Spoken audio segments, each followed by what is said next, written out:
గుజరాత్ జామ్నగర్లో రిలయన్స్ ఇండస్ట్రీస్ బాస్ ముఖేష్ అంబానీ కుమారుడి pre wedding వేడుకలు అట్టహాసంగా జరిగాయి.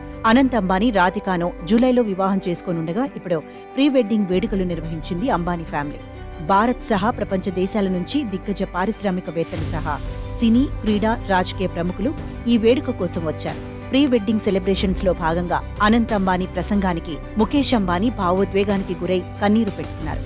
చిన్నప్పటి నుంచి అనారోగ్య సమస్యలతో సతమతమవుతున్న సమయంలో తనకు అండగా నిలిచిన తండ్రి ముఖేష్ అంబానీ, తల్లి నీతా అంబానీకి అనంత్ కృతజ్ఞతలు తెలిపారు. అది విన్న ముఖేష్ అంబానీ భావోద్వేగాన్ని అదుపు చేసుకోలేక కన్నీరు పెట్టుకున్నారు. అనంత్ అంబానీ తన ప్రసంగంలో గుజరాత్లోని జామ్నగర్లో రాధికా మర్చెంట్తో తన ప్రీ వెడ్డింగ్ వేడుకలను నిర్వహించినందుకు తన తల్లి నీతా అంబానీకి ధన్యవాదాలు తెలిపారు. పెళ్లికి సిద్ధమయ్యేందుకు తన తల్లి 4 నెలల పాటు ప్రతిరోజు దాదాపు 18 గంటల పాటు శ్రమించిందని అనంత్ అంబానీ అన్నారు. అనంత్ అంబానీ అతిథులను ఉద్దేశించి, మమ్మ, మీరు చేసిన ప్రతిదానికి ధన్యవాదాలు. ఇదంతా మా అమ్మ చేసింది, మరెవరో కాదు. గత 4 నెలలుగా ఆమె 18 గంటలు పనిచేసింది. అమ్మకు నేను చాలా కృతజ్ఞుడిని అని అనంత్ పేర్కొన్నారు. ప్రస్తుతం ఇందుకు సంబంధించిన వీడియోలు సోషల్ మీడియాలో వైరల్గా మారాయి.